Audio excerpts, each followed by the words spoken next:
Bismillahirrahmanirrahim. Assalamualaikum warahmatullahi wabarakatuh. Hari ini 17 Agustus 2025. Kita jalan-jalan di seputaran Desa Salati, melihat-lihat perkembangan infrastruktur atau pembangunan di wilayah Kecamatan Talaga Barat Laut pada hari ulang tahun kemerdekaan RI yang ke-80. Dan saat ini kita juga asyik duduk santai bersama para tokoh masyarakat di Desa Salati dan tokoh pemuda. Kita akan berbincang tentang perkembangan infrastruktur dan segala hal di hari ulang tahun kemerdekaan Indonesia yang ke-80. Seperti itu. Bersama kita hari ini ada Pak Junaidin atau Bapak Ali, ada Pak Husni, ya, mantan sekdes Desa Salati dan tokoh pemuda Desa Salati dan juga mantan caleg PDIP di Dapil 2 ya. Dapil 2. Insya Allah mudah-mudahan ke depan juga bisa kembali fight, kembali untuk bertaruh dalam legislatif di 2029 insya Allah. Dan ini bersama Pak Armin, Imam Masjid Desa Salati dan tokoh masyarakat Desa Salati sekaligus pengurus Masjid Desa Salati. Dan para pemuda kita yang sedang asyik mengolah otak, olahraga otak catur. Ya. Seperti itu. Ya. Jadi bagaimana kira-kira ini Pak Husni dengan kondisi jalan darat kita yang kasihan seperti flyover ini sebelahnya padang rumput ini. Ini di ulang tahun yang ke-80 ini. Iya, semestinya. Ini sebenarnya apa yang terjadi ini? Ini pembangunan atau penghinaan ini? Jadi semestinya di 80 tahun Indonesia merdeka ini, rakyat ini kan udah dilihat itu, kalau dilihat dari kemerdekaannya berarti kita ini udah dewasa semua, udah tua semua ini. 80 tahun itu usia yang sudah paling tua itu. Iya.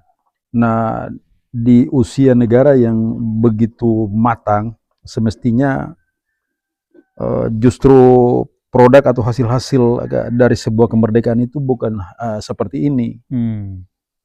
Semestinya kita harus sudah menikmati sejumlah fasilitas yang memadai, kesejahteraan, dan semua yang jadi impian masyarakat itu terwujud. Tapi kalau saya lihat ini sangat disayangkan, sangat memprihatinkan lah. Sangat memprihatinkan. Negeri ini semestinya tidak seperti ini.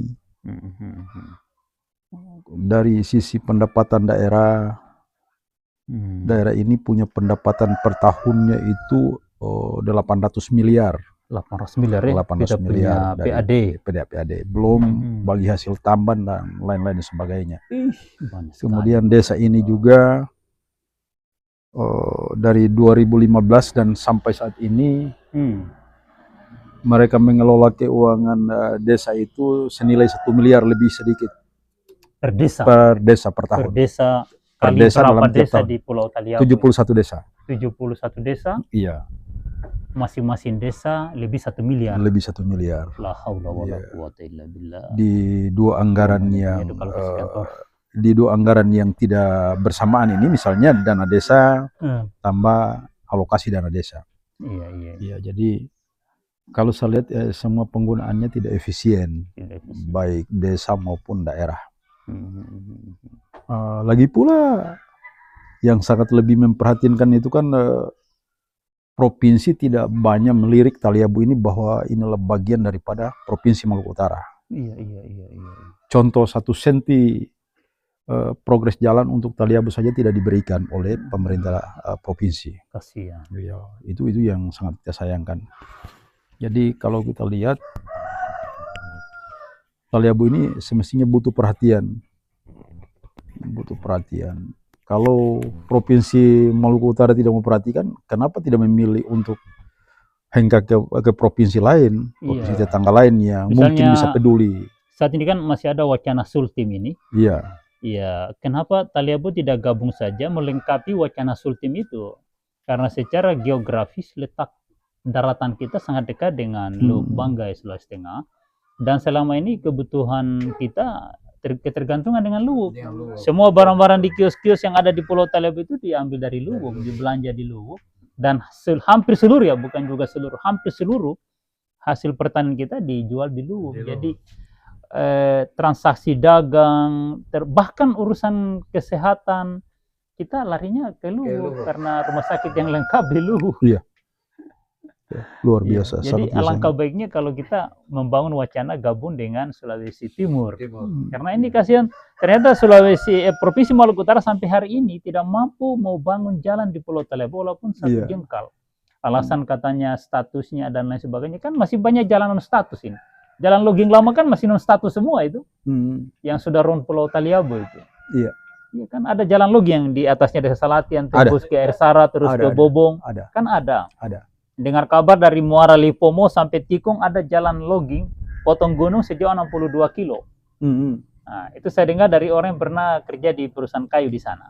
62 kilo pas dari air Lipomo muaranya pantai itu sampai di Desa Tikung. Nah, Tikung ini penting karena di sana ada pelabuhan nasional yang di Bakiki itu. Ya, di Bakiki. Dan ada bandar udara di Saho. Itu penting, dan jalan itu kalau dibangun bisa jadi areal transmigrasi, bisa menjadi pengembangan pertanian, jadi jalur produksi. Begitu pula jalan X-logging yang sudah mengelilingi Taliabo melewati pegunungan itu sangat penting untuk dikembangkan. Kalau menurut Pak Husni bagaimana itu dengan aset daerah yang begitu banyak tapi tidak dimaksimalkan oleh pemerintah?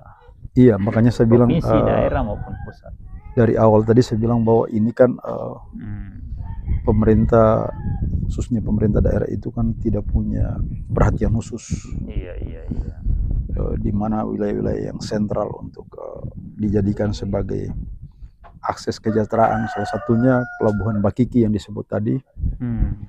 Pelabuhan Bakiki ini adalah pelabuhan yang sangat sentral untuk Pulau Taliabo, khususnya di Taliabo Utara. Kalau pada akhirnya di sana adalah bagian daripada Pelabuhan Pelni, tidak perlu dibangun banyak pelabuhan di tiap kecamatan, tapi di satu titik saja sudah bisa menjangkau ke seluruh kecamatan yang lainnya. Tapi itu kecuali ditunjang oleh sejumlah fasilitas termasuk jalan. Kalau jalan memadai, daerah punya niat baik untuk membangun, akan terhubung semua dan semua akses ekonomi akan terbangun. Iya, pasti itu.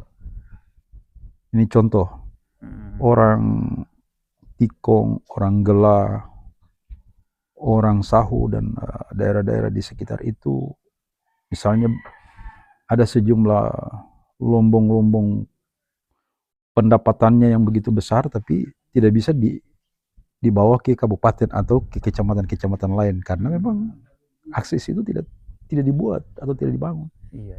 Nah, ini yang jadi masalah.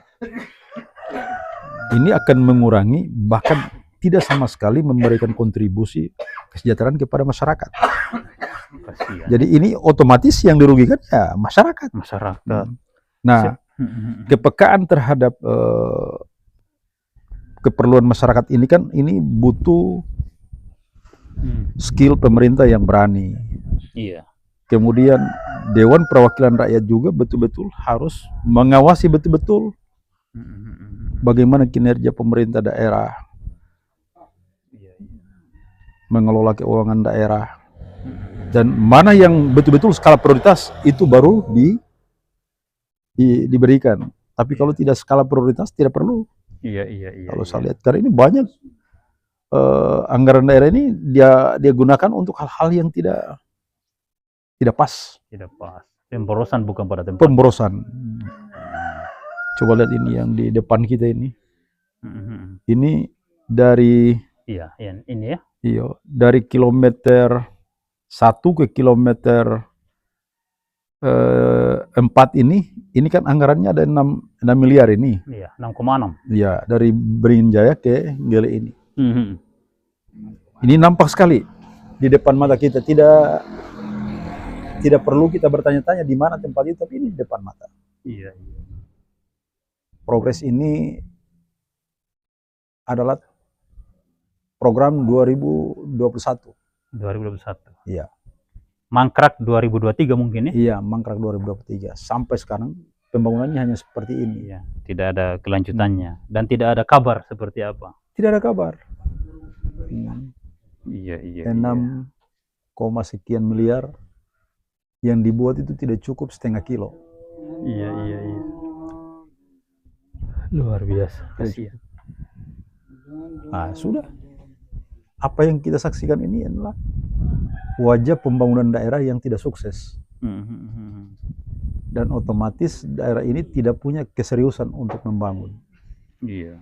Dari bupati ke bupati yang lainnya sama. Bahkan ini kalau saya lihat lebih buruk ini. Lebih buruk lagi ya. Di 100 hari kerjanya ini kan tidak ada apa-apa yang kita bisa lihat. Lebih buruk ini. Iya, iya, iya, iya. Taliabo ini mekar kalau tidak salah 2013 ya? 2013. Nah, dan sebelum itu adalah bagian dari Kabupaten Kepulauan Sula yang mekar tahun 2000 berapa? 2002 kah 3 mekar Kepulauan Sula? 2003. Itu. Dan orang Taliabo pada masa itu berhasil membawa putra Taliabo menjadi anggota DPRD Kabupaten Kepulauan Sula dan sekaligus ketua DPRD Kepulauan Sula saat itu. Iya. Nah, kalau tidak salah namanya AHM, Ahmad Hidayat Mus ya. Benar, benar. Nah, setelah itu tahun 2005 dia calon Bupati. Kalau tidak salah lantiknya 2005. Ya, 2005 dilantik ya. Iya, 2005 dilantik. 2005 dilantik dan itu dia tempuh selama 2 periode jadi bupati Kepulauan Sula dan kalau tidak salah visi misinya saat itu adalah membangun infrastruktur jalan, jembatan, bahkan jembatan Capalulu selat antara Pulau Taliabo Pulau Manguli. Iya. Pernah dengar informasi itu dulu sekitar tahun itu? Kalau di sekitar tahun itu seperti yang didengung-dengungkan di pentas politik di sejumlah desa, kecamatan, di panggung-panggung kampanye,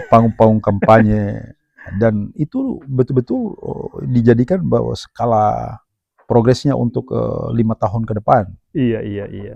Tapi pembuktiannya kan tidak seperti apa yang kita dengar itu. Iya, iya, iya. Bahkan terakhir berujung di masalah hukum. Iya, iya. Ada yang dipenjara ya pada ada. Kasus Bandara Bobong. Bandara Bobong.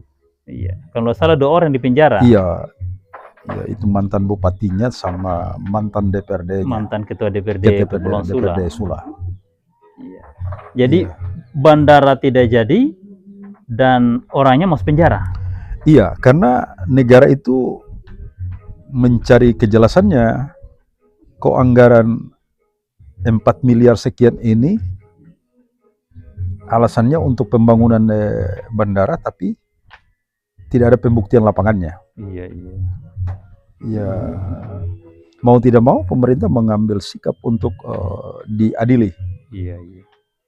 Padahal harusnya Taliabo tidak perlu sibuk membangun bandara di ibu kota kabupaten karena di Saho itu ada aset bandara peninggalan logging yang sama juga statusnya dengan Bobong. Itu peninggalan logging TLT. Iya. Di Saho juga itu peninggalan logging Timber Group kalau tidak salah. Nah, dan panjang landasan serta lebarnya sampai hari ini kata masih utuh itu belum berubah menurut orang Saho yang saya dengar. Iya, dan dari salah satu tokoh pemuda di Saho namanya Yasin Ibrahim. Itu panjang landasan itu masih seperti dulu itu belum berubah. Jadi kalau mau dikonversi jadi bandar komersial untuk Kabupaten Pulau Taliabo itu tinggal aspal jalan, tinggal aspal landasan pacu. Lalu datangkan Susi Air jadi di barang. Lah Susi Air mendarat di Papua sana tidak pakai landasan aspal kong, landasan tanah mau jadi. Iya. Itu aneh, kenapa bisa tidak dilakukan itu? Ada hal apa sebenarnya itu? Kalau Pak Armin pernah dengar kabar bahwa dulu ada satu program dari pemerintah daerah Pulau Taliabo, masih bukan pemerintah daerah, masih pemerintah daerah Kepulauan Sula, masih tahun 2005 ke atas. Katanya ada rencana pembangunan jalan lingkar Taliabo, jembatan dan Selat Capalulu. Pernah dengar itu? Itu siapa itu yang Jembatan layang namanya. jembatan layang itu tapi ya? Jembatan. Pakai ini saja, pakai ini. Cerita dulu. Oh iya iya. Ah.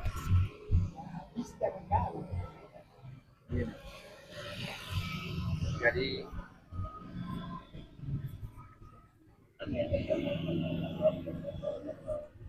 Ya. juga itu daerah jalan itu dia mau Jadi- tanam kelapa sawit. Untuk start AHM pertama jadi bupati itu kan salah satu visi misi beliau yang pertama itu kan membangun Taliabu, salah satu Iya. yang menjadi apa namanya kebanggaan orang Taliabu kan salah satu dia bangun jembatan Selat Capalulu yang akan menghubungkan Taliabu dengan Pulau Manguli. Iya Ya, pada waktu itu. Hmm. Disitulah semangat masyarakat itu memang akan menjadi salah satu pegangan kita. Iya. Akan Taliabu ini akan maju gitu. Termasuk saya yang mabuk dengan informasi itu. Betul-betul saya teler itu dapat dengar informasi itu. Ron Taliabu, Ron Mangoli, dan jembatan Capalulu. Begitu yang kita dengar-dengar tahun 2005 itu. Jadi, kita mati-matian mendukung. Ternyata setelah berjalan bagaimana itu? Setelah dia berjalan. Setelah dia berjalan itu ya begitulah. Mungkin sudah ada perubahan program beliau akhirnya menjadikan Taliabu ini akhirnya pembangunannya serba tertinggal semua. Artinya dibanding dengan daerah-daerah lain, seumuran lah, katakan seumuran dengan daerah lain kan, termasuk kita Taliabu ini daerah tertinggal dari untuk keseluruhan NKRI ini. Gitu. Ini salah satu kelemahan masyarakat untuk memilih pemimpin begitu. Iya. Kira-kira menurut saya. Iya. Karena maju mundurnya satu pembangunan dalam satu daerah itu tergantung dari pemimpinnya. Betul. Iya, menurut saya. Jadi itulah. Jadi jangan kita persalahkan juga pemerintah yang lambat laun untuk mau membangun satu daerah, tapi karena masyarakat salah memilih. Iya. Ini perlu salah menjadi perhatian kita bahwa jadi pemimpin itu ke depan itu harus betul-betul kita meyakinkan bahwa ini akan merubah wilayah kita menjadi bagus. Nah, sehingga kita tidak lagi banyak melihat dengan daerah lain, persaingan dengan daerah lain yang begitu maju, lantaran kita masih tertinggal terus begini. Iya. Begitu. Lagi-lagi saya mau bilang bahwa memang untuk pembangunan Taliabu ini termasuk memang pemerintah kurang memperhatikan. Tidak ada keseriusan untuk membangun Taliabu ini. Iya. Karena jelas bahwa dari kita standar Taliabu Barat Laut ini menuju ke ibu kota itu kan cuma sekitar 25 kilo lah. Tapi masih juga kita masih mengeluh dengan hubungan infrastruktur yang tidak memadai begitu. Ini. Bahkan kemarin saya dengar banjir dan kendaraan putus total ya, tidak bisa melintas ya. Iya.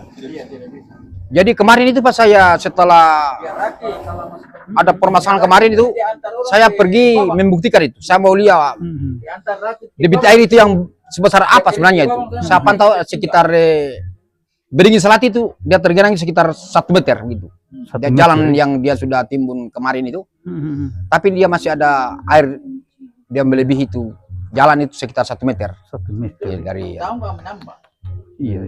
Kemudian dari Beringin juga ke sana sekitar itu dalam sekitar 2 meter gitu. Sementara sehingga motor-motor yang lalu lalang tadi dia sementara stop situ, istirahat di situ. Mereka tidak bisa lanjut lagi untuk mau tujuan ke mereka itu kemana. Gitu. Iya. Jadi mereka sementara kandas dalam 1 hari itu. Begini. Ini artinya bahwa jalan itu kan semestinya harus dia bikin dulu untuk dia punya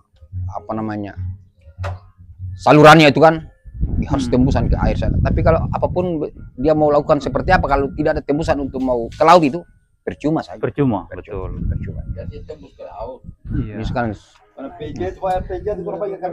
acara salah satu itu yang perlu kita orang berikan masukan kepada pemerintah ini supaya ini itulah yang saya bilang tidak ada keseriusan untuk membangun Iya. jalan atau apa pembangunan di Taliabu ini. Salah satu infrastruktur namanya jalan ini. Jalan.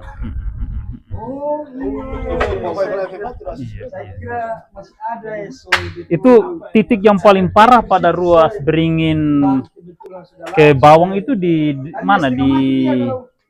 Di mana titik yang paling parah saat banjir kemarin itu? Itu di kaki jembatan itu, di Beringin itu. Iya, itu kan sekitar 2 meter situ. Sebelah selatan jembatan. Sekitar 1 meter lebih lah begitu. Kita berdiri itu di dada orang dewasa. Oh, sampai dada ya? Iya, dada orang Masya Allah. Pertama itu sampai di leher. Sampai leher? Iya.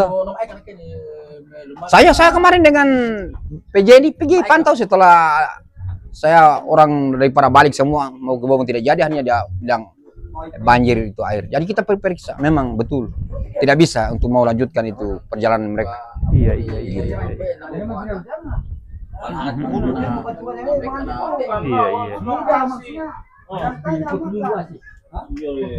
Jadi apa solusi yang harus kita tempuh menghadapi problem pembangunan yang berantakan di Pulau Taliabu yang kira-kira ini? Apa yang harus kita lakukan ke depan? Apakah kita harus mencari figur-figur baru untuk calon bupati, ataukah kita melakukan pressure massa, atau bagaimana ini? Karena lewat media sosial sudah cukup juga kita memberikan informasi, ya kan, baik dalam bentuk podcast, baik dalam bentuk video di lapangan tentang jalan, tentang bangunan mangkrak, tapi tanggapannya nampaknya nihil, kurang begitu respon. Iya. Jadi kalau saya lihat ini kan orang yang sudah terlanjur ke bawah. Secara pembuktian hari ini,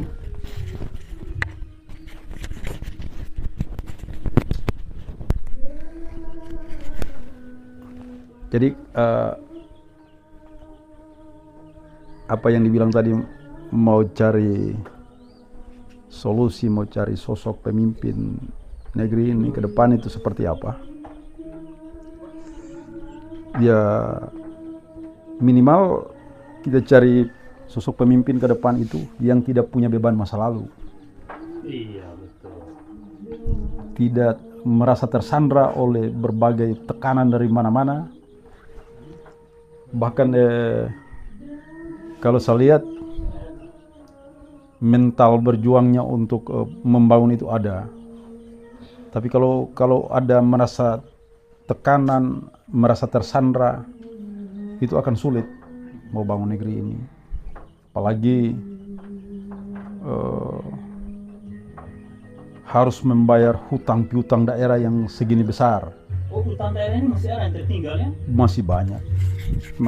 Yang 115 miliar itu belum 115 miliar yang pinjaman di Bank Maluku itu sampai saat ini belum selesai. Belum selesai. 115 miliar. Iya. Itu awalnya diperuntukkan untuk apa itu? Kalau awalnya diperuntukkan untuk apa yang 115 miliar? Kalau awalnya saya mendapat informasi dari sejumlah teman-teman aktivis lainnya, itu salah satunya bagaimana mau benahi infrastruktur seperti jalan. Tapi sampai saat ini kan tidak terbukti itu. Iya. Dan ini juga diberikan rekomendasi oleh DPRD untuk meminjam. Jadi salah satunya kan DPRD juga yang bertanggung jawab, yang harus bertanggung jawab dengan masalah ini. Jangan setelah mengiyakan untuk meminjam tapi tidak diawasi bagaimana cara penggunaannya dengan benar. Ya, apa yang dikeluhkan oleh masyarakat tadi, bahwa jalan yang direncanakan untuk dibuat dengan anggaran 115 miliar itu, ya udahlah, sampai setinggi orang dewasa jalan itu udah tergenang air. Iya. Berarti apa yang jadi alasan di kala itu oleh DPR dan kemudian pemerintah tidak bakal terbukti. Jadi saya lihat di sini ada semacam unsur penipuan terhadap rakyat. Iya.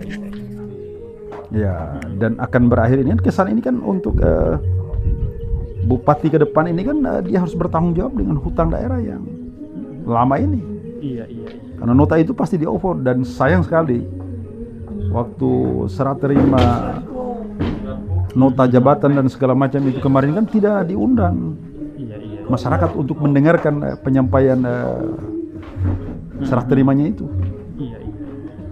Bahkan bupatinya tidak hadir, yang ada hanya wakil bupatinya. Mantan bupatinya juga tidak hadir.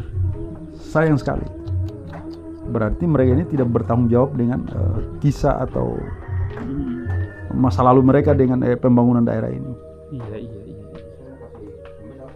Ibaratnya Taliabu ini diperlakukan seperti apa ya, kelinci percobaan atau kebun atau lahan garapan yang sesuka-sukanya mereka mau olah. Iya. Dan tanah itu tidak perlu protes, diam-diam saja, terserah dia mau bikin apa itu tanah itu, dia mau garuk kah, dia mau pacul, dia mau skop, dia mau apa. Iya, makanya saya ibarat benda mati begitu. Kalau saya lihat ini kan Taliabu ini kita tidak tahu mau mulai dari mana. Iya. Kita mau akhiri di mana. Iya. Karena memang dari awalnya sudah tidak becus, sudah tidak benar.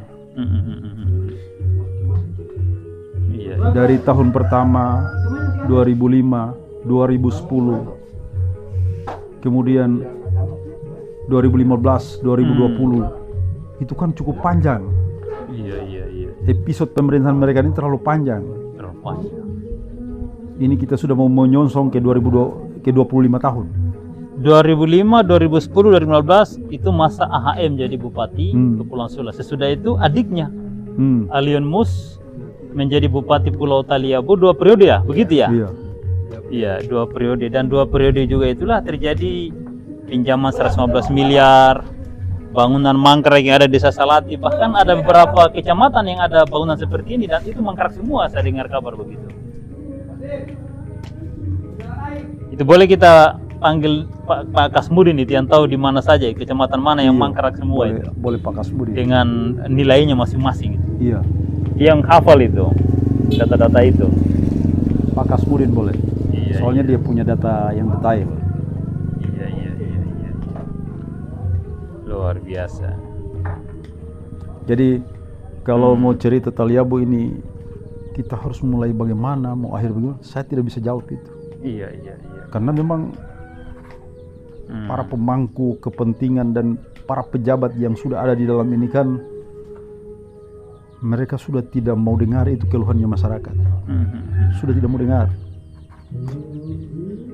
Bahkan jika mereka melihat di keluhan-keluhan masyarakat yang ada di media ini, mereka tertawa. Iya. Mereka tidak mau dengar keluhan-keluhan itu. Iya. Kasihan itu. Iya. Kasihan.